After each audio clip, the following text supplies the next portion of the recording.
안녕하세요. 캠벨 생명과학 시판 생물 공부 함께하고 있는 이정민입니다. 자, 우리 이제 분류 부분에서요. 이제 가장 하등하다고 예상이 되고 있는, 사실은 뭐 하등하다라고 보기엔 조금 어렵고 뒤쪽 가면 제가 말씀을 드리겠지만, 우리 이제 큼직하게 생물을 두 가지로 분류했을 때 원핵 생물과 진핵 생물로 구분을 하니까요. 우리 이제 앞으로 분류학에 의해서 생물들을 분류했을 때 각각의 집단의 생물들에 대해서 공부를 할 텐데, 오늘 첫 시간으로 원핵 생물과 관련되어 있는 이야기를 진행해 보도록 하겠습니다. 자, 지금 화면에 있는 이 영상은요, 여러분들 교재에도 가장 첫 사진으로 나오고 있는 영상인데요. 이 아프리카 지역의 서쪽 부분에 세네갈이라고 하는 나라가 있습니다. 자, 그 나라의 레트바 호수라고 하는 하나의 호수인데요. 지금 호수라고 하기에 어디가 호수라는 거죠? 약간 이런 생각 드시죠? 그쵸? 보통 우리 물 색깔 생각하면 투명하던지 아니면 저기 뭐 하와이나 뭐 괌 이런 데 가면은 파란 색깔 물 색깔이 보인다거나, 근데 지금 물이라고 예상이 되는 부분이 전혀 없으시죠? 그쵸? 이 아래쪽 부분에 핑크색으로 보이고 있는 이 부분이 현재 지금 물 부분이라고 생각을 하시면 되십니다. 조금 이상하시죠? 그쵸? 자, 이렇게 핑크색의 색깔을 띠게 되는 건 아무 때나 이런 일이 벌어지게 되는 건 아니고요. 사실 이제 이런 핑크색의 색깔을 띈다라고 하면은 이거는 물에 들어가면 절대 안 돼라고 하는 표식이라고 생각하시면 되시겠어요. 자, 무슨 얘기냐? 사실 이제 이 원핵 생물과 관련된 이야기를 진행을 할 때 가장 먼저 기억하실 내용은, 우리 생물 집단 중에서 우리 이제 크게 세 개의 세 개의 도메인, 우리 세 개의 영역으로 생물들을 크게 세 가지를 나눴었죠. 진정세균과 고세균과 진핵생물.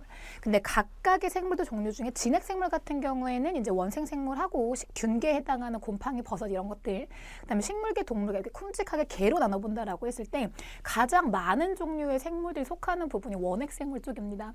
이 원핵생물 같은 경우에는 그 종류만 따져본다라고 하더라도 현재 우리가 지금 파악하고 있는 원핵생물 종류만도 뭐 수만 종 이상이 된다라고 예상을 하는데요. 자, 이 원핵생물 같은 경우에 이렇게 다양하게 분포할 수 있는 이유가 앞에서 보셨던 사진처럼 굉장히 높은 염분 농도, 제가 물속에 들어가면 절대 안 돼라는 걸 의미한다라고 말씀을 드렸는데, 그 물속에 들어가면 안 된다라고 하는 것이 지금 핑크색으로 이 정도의 색깔이 나올 정도다라고 하면 여기 지금 염분 농도가 40% 이상이다라고 생각하시면 되세요. 이게 얼마만큼 진한 건지 예상이 안 되실 텐데, 보통 우리 얘기하는 바닷물이요. 바닷물 한번 드셔보셨나요? 굉장히 짜잖아요. 그렇죠? 그 바닷물, 보통 우리 대한민국 앞바다에 있는 바닷물 같은 경우에는 농도를 얘기를 한다라고 했을 때 3.4%에서 34%, 37% 정도라고 얘기를 합니다. 자, 그 정도다라고 하면은 이제 퍼밀에 다니는 물 1000g을 기준으로 하는 거니까. 그렇죠?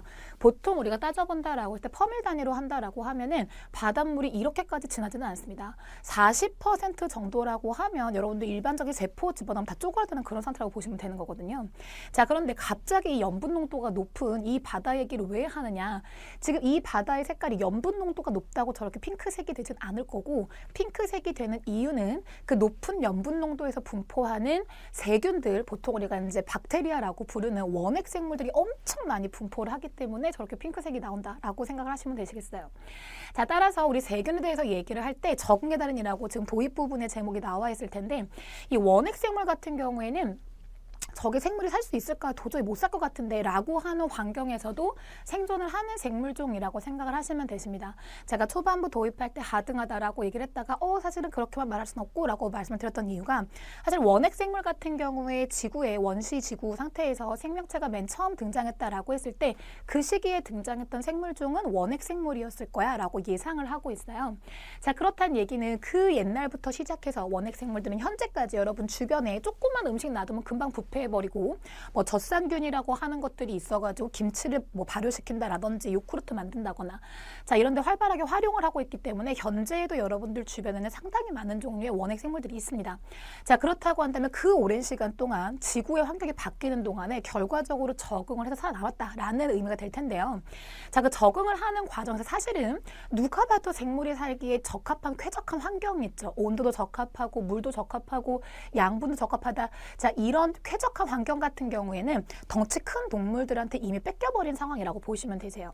자, 그렇다고 한다면 이 원핵 생물들 같은 경우에는 그렇지 못한, 뭔가 생물이 살기에 적합하지 못한 그런 환경에서라도 적응을 해서 살아남는 기작들이 많이 발달되어 있기 때문에 원핵 생물 종류에 따라서 적응한 환경들이 상당히 다양합니다.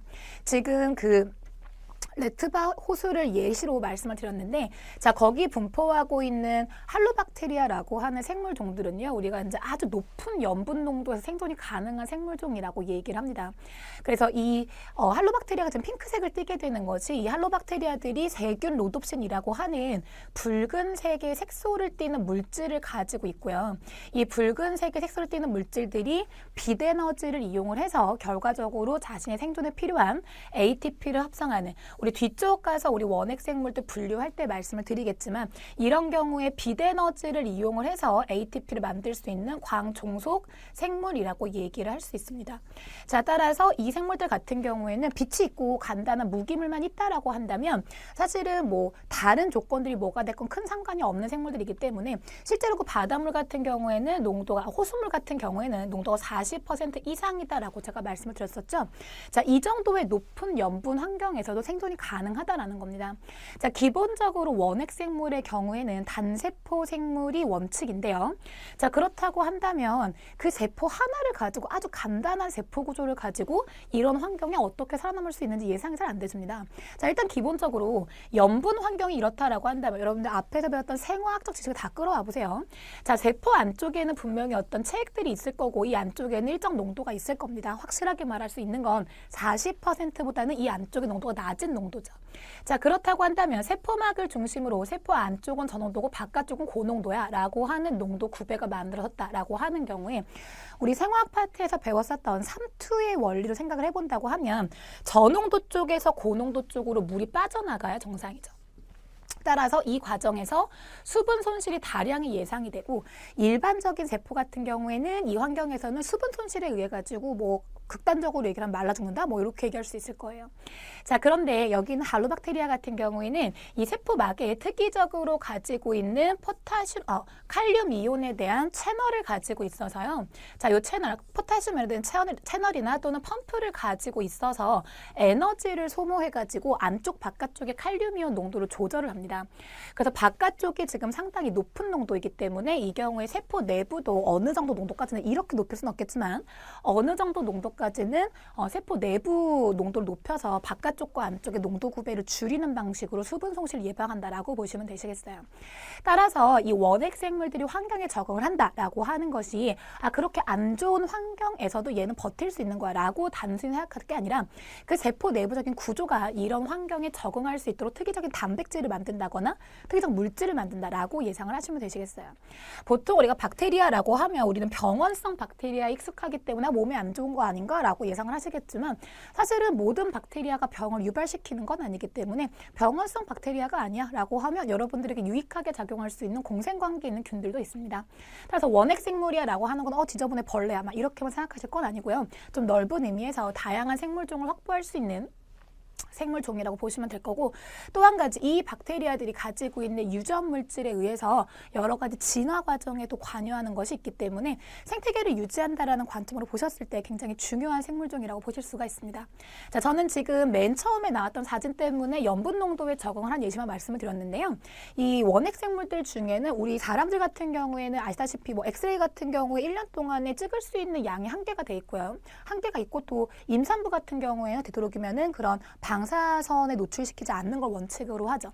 자, 사람 같은 경우에는 1년 동안에 이 방사능에 노출됐을 때 피해를 입지 않을 수 있는 피폭량이 정해져 있습니다. 자, 그런데 여기 있는 데이노코쿠스 레디오드란스라고 하는 원핵 생물 종이고요. 이건 좀 학명인데요. 자, 지금 레디오 어쩌고 하는 거 나오는 거 보면 우리가 이제 방사선을 영어로 얘기할 때 뭐 레디언스라고 얘기를 하니까요. 이 라디오드란스 같은 경우에는 이 방사선 환경에 적응이 되어 있어서 1년 동안에 피폭할 수 있는 방사능, 우리가 방사능의 이제 양을 측정할 때 단위 라드를 쓰는데 300만 라드 정도까지는 노출될 수 있다라고 얘기합니다. 이 레디에이션이라고 하는 것에 이제 단위를 썼다라고 보시면 될 텐데, 300만 라드라고 하면 1년 동안 사람이 피폭돼도 괜찮아라고 하는 양이 한 3,000배 이상 정도라고 생각하시면 되시겠어요. 그러니까 굉장히 방사능 환경에 적응이 되어 있는 상태인 거고, 그렇다면 이것들이 방사능 환경에 적응을 했다라는 얘기는 바꿔 생각을 해보면 얘네가 살고 있는 환경은 방사능에 조금 노출된 환경일 수 있겠다라고 예상할 수 있겠죠. 다른 세포들은 생존 불가능하지만 이 생물은 여기에 적응을 함으로 인해서 방사능이 있는 환경에서 살아남을 수 있었던 그런 세균이었어 라고 생각하시면 될 거고요. 자, 이외에도 산성 환경에 적응한 오시마의 박테리아 같은 경우에는 우리 보통 사람 같은 경우에 pH가 7.4 정도로 항상성을 유지한다라고 하는데 오시마의 박테리아 같은 경우에는 pH 0.03 정도의 산성 환경에 생존이 가능합니다. 이 정도면 여러분들 웬만한 건 다 녹인다고 생각하시면 되세요. 제가 소화할 때 여러분들 위액의 pH가 이 정도가 되는데 그 정도가 되면은 철도 씹어 먹어 이 말이 된다고 철을 녹일 수 있다고 했었잖아요. 그렇죠? 그것보다 지금 100배 이상 진한 겁니다. 자, 그렇게 굉장히 강한 산성 환경인 건데 이 환경에 적응해서 생존할 수 있는 오시마의 박테리아 같은 것도 있고요.